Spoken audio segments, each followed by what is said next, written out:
In June of 2022, Abigail Carter and her 20-year-old son, Owen, went on a 3-day hike in San Isabel National Park, Colorado. They were supposed to return by the end of the week. Their last signal was recorded at the headwaters of Lake Creek, a short message saying, "We're camped. We are going to the waterfall tomorrow." After that, the phones went silent. A year later, a group of geology students accidentally stumbled upon their bright yellow tent buried under rocks in the heart of the canyon. Everything was inside, except for them. Abigail Carter loved the mountains. For her, the forest was never a place to relax, but rather a way to organize her thoughts. She worked as an architect in Boulder, and each of her projects began with lines and silence. Her son, 20-year-old Aries, inherited this focus. He was studying ecology at the University of Denver and was preparing a thesis on the state of mountain water systems in Colorado. For his research, he needed to collect water samples from several little-known streams in the San Isabel National Park area. Abigail decided to go with him, not just as a mother, but as a partner. This hike was to be their last adventure together before Owen left for an internship in Canada. 3 days with no internet and no deadlines, she told her husband, David Carter. Just the two of us, the river, and the rocks. David, a former ranger, knew the area well and didn't object. The main thing is not to go further than Lake Creek. It's a wilderness area. On June 12, 2014, they left home early in the morning. A camera at a gas station in Cotopaxi captured them at 9:45. Abigail in a light jacket checking the map, Owen laughing, holding a thermos. They buy water, gas cans, and energy bars, the standard set for a short hike. Their route was simple and safe, from the source of Lake Creek deep into the canyon, spending the night at the foot of Mount Chavo, then descending to Clear Creek Falls and returning the same way. Abigail wrote down the coordinates on a paper map, and Owen set up the GPS and marked the sampling points. They left a note in the visitor log at the ranger station. Lake Creek Trailhead, 2 people, 3 days. In the evening of the same day, as the sun was sinking behind the jagged Colfax Range, Abigail set up her tent near a narrow clearing next to the spring. Dusk was already beginning to settle in the canyon, and the cell phone service was fading. She went to a low rock where, according to the locals, she sometimes caught a signal and sent a message to her husband. Camped at the source of Lake Creek, the view of Mount Chavo. There is one strip of network. Tomorrow we are going deeper into the canyon. We want to reach the Clear Creek Falls. They say there is no coverage there at all. Don't worry. Kisses, Abby. This SMS was recorded by 2 cell towers in the valley. The signal lasted less than a minute. Then it disappeared. The next day, David tried to call back several times, but the phone said he was out of range. He wasn't worried. The network often went out in those places. But when 3 days passed and neither Owen nor Abigail returned, his anxiety was replaced by a cold certainty that something had gone wrong. On June 15th, around noon, David got into his car and drove to the starting point of their route. Abby's SUV was parked near the tourist parking lot. Inside were a bottle of water, a notebook with drawings, a folded map, and her sunglasses. On the seat was a light jacket, the one she never left behind when she planned to spend the night in the mountains. The sun had already hidden behind the ridge when David realized that he would not be able to find them on his own. His years of experience as a ranger told him that if people don't get in touch in places like this, every hour could be their last. A few hours after midnight, the first searchlights appeared on the slopes of Lake Creek Valley. The mountains stood still, and only the wind carried the sound of the river through the canyon. The silence seemed so thick that David found himself thinking that he wasn't listening to the forest. He was listening to the absence of his wife's voice. Her last word, "Don't worry," sounded more and more disturbing with each passing minute. On June 16th, 2014, at 7 in the morning, the first search teams gathered in the Lake Creek Valley. 10 rangers from Westcliff, 3 dog handlers, and several local volunteers. By the afternoon, more people from Salida arrived, more than 30 people in total. The operation covered nearly 20 square miles of the mountain range, where Abigail and Owen Carter were last seen. The search was led by Sergeant Thomas Brady of Sauvage County, an experienced rescuer who has recovered missing hikers in the area many times.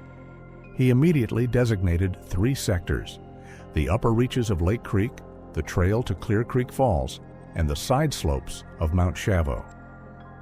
If they've gone off the trail, Brady told his colleagues, it's only in one of these areas.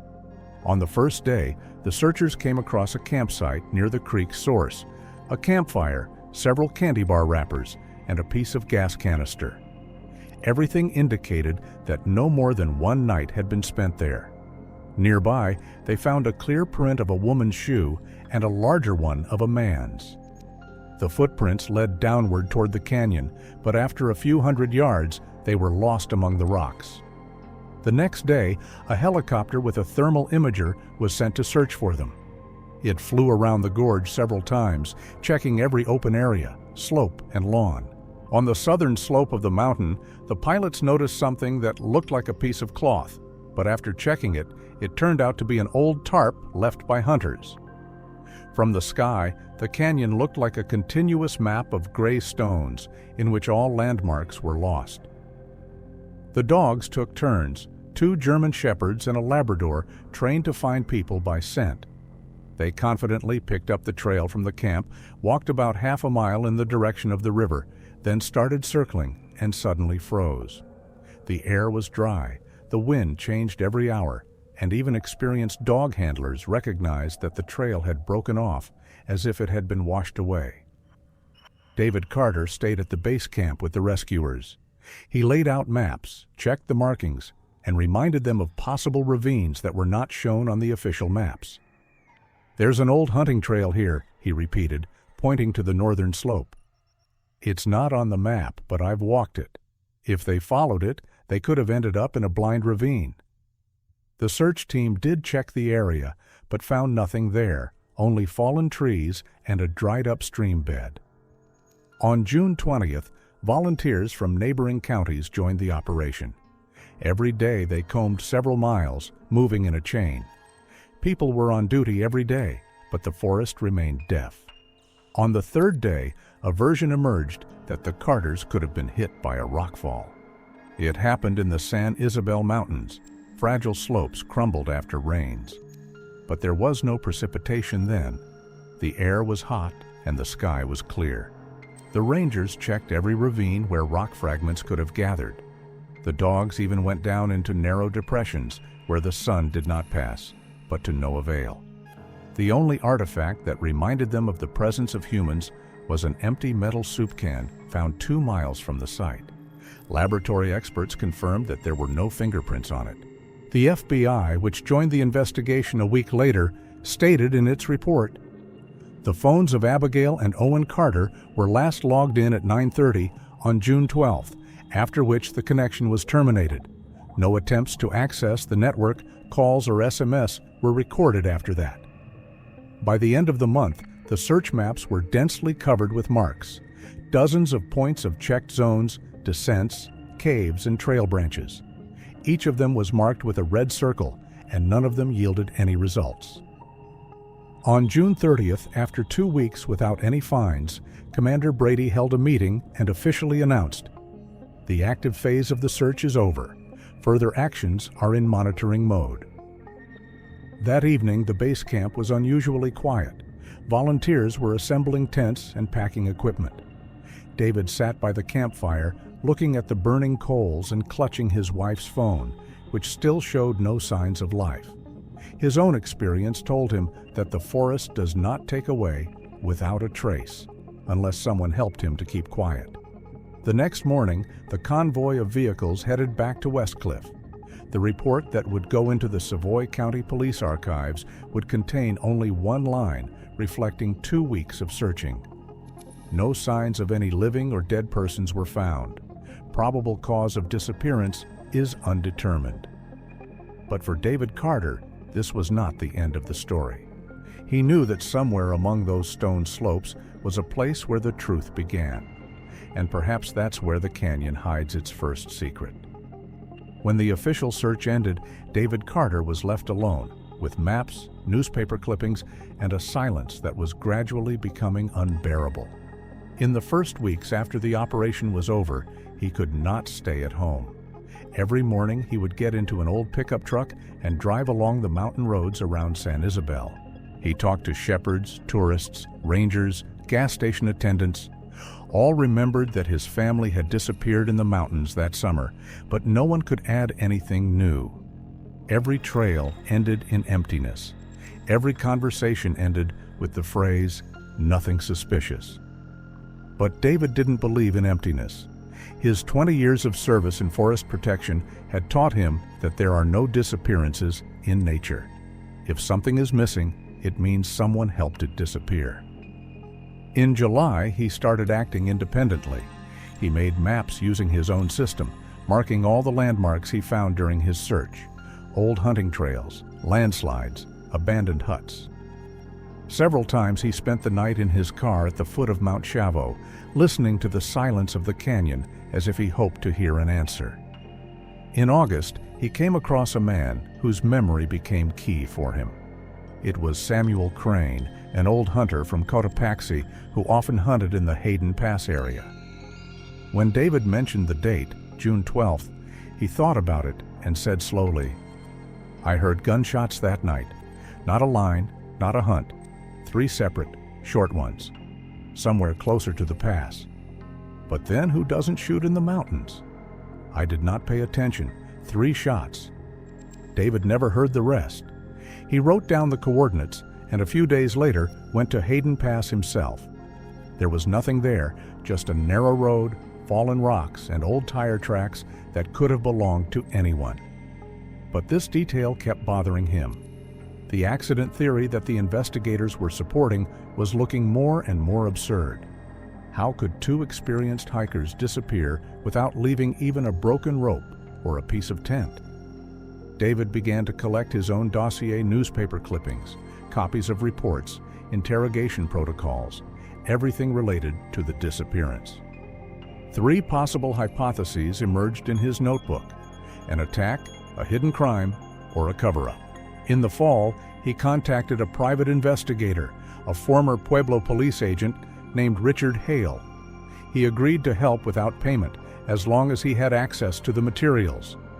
Hale reviewed the FBI reports and concluded that there were anomalies in the case. For example, tire tracks of an SUV were found near the Carter parking lot, but they were recognized as old, left behind. Hale demanded a second examination, but the Sauvage County Sheriff's Office refused. There was not enough evidence, and the search results were 0. In January of 2015, David received an official notification. The case has been classified as a missing person. No new search operations are planned. He put the letter in a drawer and never opened it again. Meanwhile, in local newspapers, the Carter story was becoming a myth. Some wrote about a mudslide, others about a wild animal, and still others hinted at suicide. People loved explanations even if they didn't make sense. David did not respond to these texts, but cut out each article and added it to his archive. In the spring, he went to the mountains again, for the first time alone, without volunteers or services. He went up to the campsite where it all began. The fire pit was already overgrown with grass, with only a charred stone reminding him of the fire. The air smelled of pine resin and old water. David stood where their tent had been and tried to imagine them packing, laughing, and maybe someone watching them from behind the trees. On June 17, 2015, the San Isabel Mountains were silent. The weather was almost perfect: dry air, clear skies, and a light wind from the east. A group of students from the School of Mines in Colorado were working on the southern slope of the valley, where there were rarely explored spurs known among geologists as Shadow Canyon. This area had no official trails: narrow terraces, loose soil, granite fragments that crumbled into dust underfoot. Their leader was Professor Alan Bishop, a specialist in geomorphology who studied the processes of sedimentation in mountain gorges. He was accompanied by 4 students, 2 boys and 2 girls, all with portable rock sampling kits. Their task was simple: to record the points of the last landslides and take samples from the layers where dust and gravel had accumulated. At about 11 in the morning, they came to a small terrace above the bed of a dried-up stream. One of the students, 21-year-old Peter Lamb, was going down and suddenly stumbled. Something gave way under his foot. At first, he thought he had stepped on a piece of rotten wood, but when he bent down, he saw something unusually bright under a thin layer of small stones, a piece of fabric the color of a ripe lemon. "Hey, I think there's a bedspread here," he shouted from above. Professor Bishop went down, carefully pulled the fragments away, and immediately realized that it was not a bedspread. The fabric was dense, soaked in dust, with a zipper that was visible even after a year in the mountains. They began to shovel the stones with their hands, then with the help of folding shovels. A few minutes later, the edge of the crumpled tent opened up in front of them. A large piece of the roof was covered with huge boulders that had rolled down from the upper slope. The stones were lying chaotically, as if they had been thrown down by hand. Several holes were visible in the fabric, like torn holes. One of the students, Sarah Kelly, later recalled in a report, "The tent wasn't just torn, it looked like it had been crushed on purpose. The yellow fabric on the inside was darkened, but it kept its shape.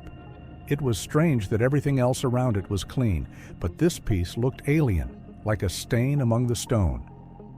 Bishop immediately ordered the work to stop. They photographed the site, recorded the coordinates, and moved to a safe distance.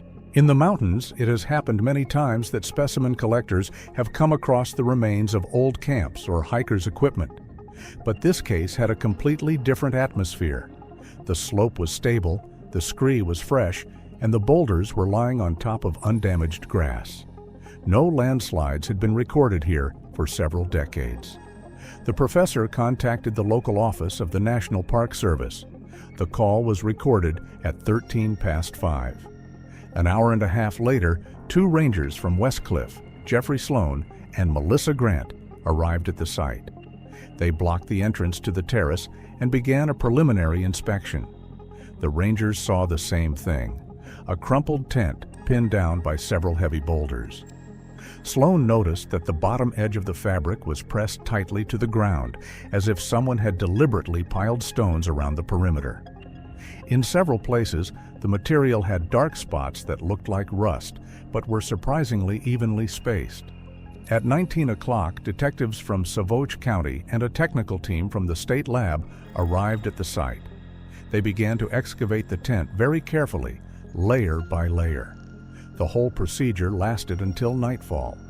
Under the top layer of boulders, they found part of the frame ark, sleeping bags, plastic food containers, and 2 backpacks. Everything was dry and well preserved. Detective Maxwell saw an embroidered name tag on one of the sleeping bags: O. Carter. In a few seconds, everyone realized that they were standing in a place that they had considered unreachable for a year. By midnight, the area was surrounded. The transportation of the evidence was postponed until the morning to avoid taking risks in the dark. The rangers set up signal cones, and Professor Bishop gave a written account of the events. His words would later be quoted in the FBI report. "It did not look like an accidental collapse. The stones were lying there as if they had been dropped from above with intent. We all felt it even before we saw the names." The next day, on June 18, investigators started working on the slope again. They recorded every stone, every fragment. And when the first ray of sunlight illuminated the canyon, it became clear. The yellow spot on the gray background was no accident. It was the signal they had been waiting for a whole year, and the answer the mountains had finally decided to give. The excavations began on the morning of June 18th, when the sun had just touched the Colfax Range. The area had already been sealed off, and a team of Savoge County investigators, state forensic scientists, and several FBI agents were on site. The Rangers set up camp on the upper terrace, where they set up a mobile lab and lighting. Everything was done with the utmost care. Even the slightest mistake could destroy the evidence that had been waiting for a year under a layer of stones. Each stone was removed separately, recording its position in the photo. The wind carried the dust, and the technicians worked in masks. 2 hours later, a crumpled but still intact yellow tent began to emerge from the rubble. Its arches were bent, but the fabric was almost undamaged. Detective Maxwell noted in his report, "The tent retained its shape. It appears to have been deliberately piled on top to prevent it from tearing." When the last layer of rocks was removed, 2 sleeping bags, backpacks, plastic food containers, water filter bottles, and a small gas burner were found inside. All of the property was organized as if it were a camp preparing for an overnight stay. In the left corner was a small blue first aid kit, and next to it were documents in a sealed bag, a driver's license in the name of Abigail Carter, insurance, and a permit to enter the national park. On the backpack, which belonged to Owen, was a patch with the emblem of his university. There were only 3 things missing: 2 cell phones, a Canon EOS camera, and a small black notebook that Owen kept as a field diary. The rest was left in place as if the owners were going to return. The detectives immediately noticed something strange. The tent showed no signs of a natural collapse. The stones were lying in layers, forming an almost regular pyramid. Forensic scientist Julia Reed said out loud, "If it was a landslide, it was too neat." Her words were recorded in the report without comment. During the examination of the fabric, experts noticed several microscopic holes in the upper part of the dome, about 3 millimeters in diameter. After magnification under a microscope, charred edges were visible. The samples were sent to a laboratory in Denver, where they were confirmed to be traces of lead, typical of bullet damage. It was probably fired from a distance of 10 to 12 yards. There were no signs of a struggle inside. The sleeping bags were still spread out, and the food was unpacked. A plastic bowl had the prints of both of the missing men on it, which was confirmed by evidence from the Carter home. Everything showed that the people were not running away, hiding, or preparing for bad weather. They were taken by surprise. There were no bodies. Not even a trace of blood was found. Instead, under the bottom of the tent, forensic scientists found a thin layer of stone dust that had settled about a year ago, almost exactly coinciding with the date of the disappearance. This meant only one thing: the tent had been collapsed shortly after the tragedy. David Carter was called in to identify the items. He arrived, accompanied by rangers, and stood for a long time near the tent. After a short pause, he said quietly, "This is theirs. I packed this backpack myself." FBI psychologists would later note in a report that David's reaction was restrained but extremely focused, typical of a man who had no doubt about the outcome. He did not ask about the chances of finding the bodies, only about one thing: where the bullet marks could have come from if they had not crossed the road. In the evening, the Savage County Press Service released a short statement. Equipment belonging to the missing tourists, Abigail and Owen Carter, was found on the territory of San Isabel National Park. The material evidence found indicates a possible crime. The investigation is ongoing. The following days, the excavation site was fenced off with yellow tape. Experts worked nonstop, checking every inch of the ground. In the top layer, they found 3 shell casings from a .36 caliber hunting rifle. All of them had no serial numbers and were cleaned to a high gloss. When the FBI took over, the case officially became a suspected murder. A new line appeared in the reports: check local owners of registered guns in Sauvage County. But the worst thing was different. Neither animals nor the elements could have brought down the tent so precisely. Someone had done it on purpose. And now, a year after he disappeared, David Carter finally heard what he had feared from day one. There was no accident in these mountains. There was a murder. The discovery near Shadow Canyon finally changed the direction of the investigation. What had until recently been considered an accident in the mountains was now officially a criminal case. The FBI joined the investigation in early July. The joint team included detectives from Sauvage County, ballistics experts from the Denver lab, and FBI agent Dave Montgomery.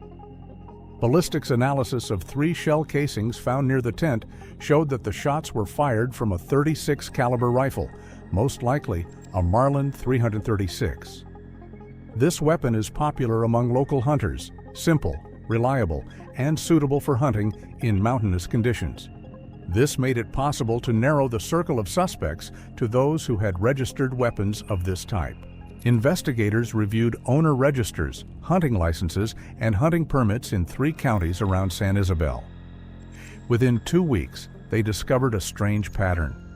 All of the rifle owners in the area lived in populated areas, except for 2 men who lived off the grid, brothers Clyde and Dale Henderson.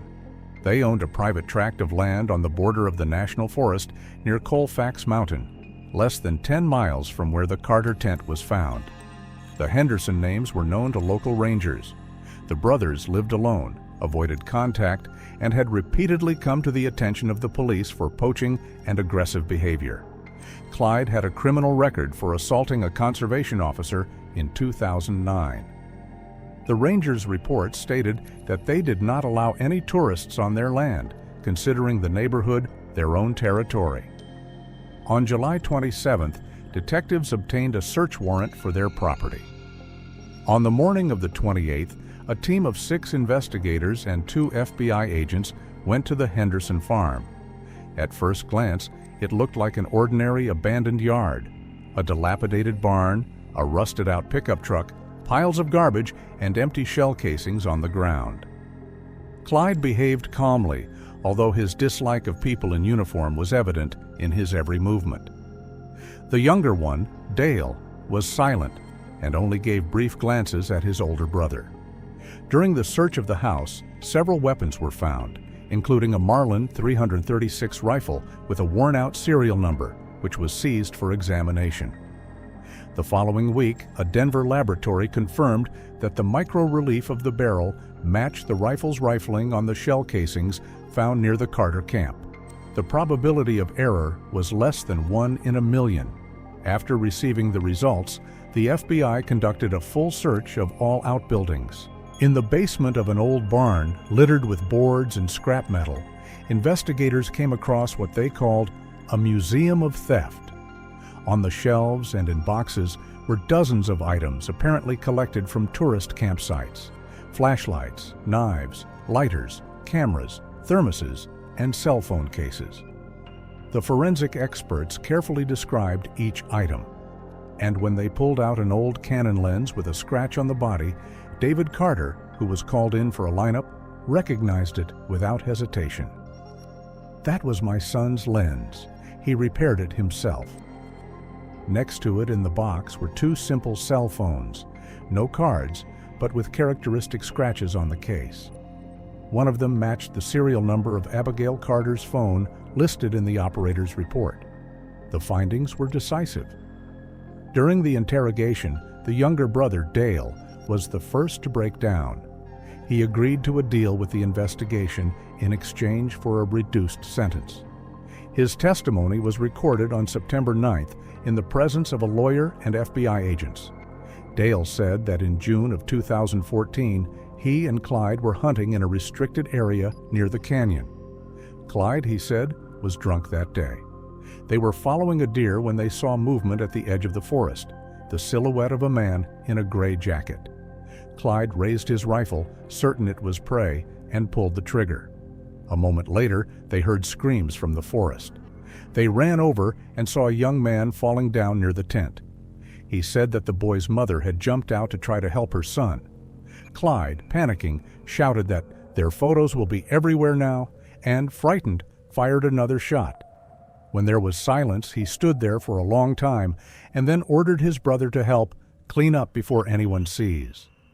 Dale admitted that he did not report the crime out of fear of his brother. His testimony was consistent with the ballistics found in the evidence. The next day, Clyde Henderson was arrested on suspicion of second-degree murder. The investigation, which began with a disappearance in the mountains, now had all the hallmarks of a premeditated crime. The FBI stated in a report, "The crime was committed as a result of a conflict stemming from an attempt to conceal an illegal hunt." For David, this was not a denouement, but a confirmation of his own truth. Mountains do not take people away on their own. People always do. And now he finally knew who. According to Dale Henderson, the search began in early October when investigators already had the exact coordinates of the gravesite. The San Isabel Mountains greeted them with cold and wind. Autumn was coming down low, the trees were bare, and the slopes were covered with thin snow. The work was carried out in an area a few hundred yards from the tent in a deep depression where the sun rarely hit. On October 9th, at about 3 in the afternoon, one of the experts came across soft soil under a layer of branches. The edge of a sleeping bag protruded from there. Under it were human remains. A few feet away, they found another, almost identical one, buried a little deeper. The medical examiner confirmed that they were Abigail and Owen Carter. According to ballistics analysis, 3 shots were fired. The first one hit Owen. The bullet pierced his chest from left to right, which was consistent with shooting from the side of the slope. Clyde was shooting blindly in a state of intoxication, convinced that he could see his prey. The second shot, fired almost immediately, hit the ground, probably when he was trying to get his bearings. The third shot was already conscious in the neck of Abigail, who ran out of the tent to her son. It was a panic shot, but a deliberate one. Clyde realized who he was shooting at and wanted to silence the only witness. The forensic examination found that Owen died instantly. Abigail's death occurred in a matter of seconds. There were no signs of torture or post-mortem injuries. The medical examiner wrote in his report, "The nature of the perpetrator's actions indicates an attempt to quickly conceal the bodies after the incident." The news of the remains instantly spread across the state. The Savoy prosecutor's office immediately charged Clyde Henderson with second-degree intoxication murder and concealing evidence. Dale was the main witness. During the hearing, Clyde did not deny the facts, but tried to shift the blame to circumstances. His lawyer insisted that the first shot was accidental and was the result of alcohol intoxication. The prosecutor answered briefly, "The shot was accidental, but everything that happened afterwards was not." The verdict was announced on October 23.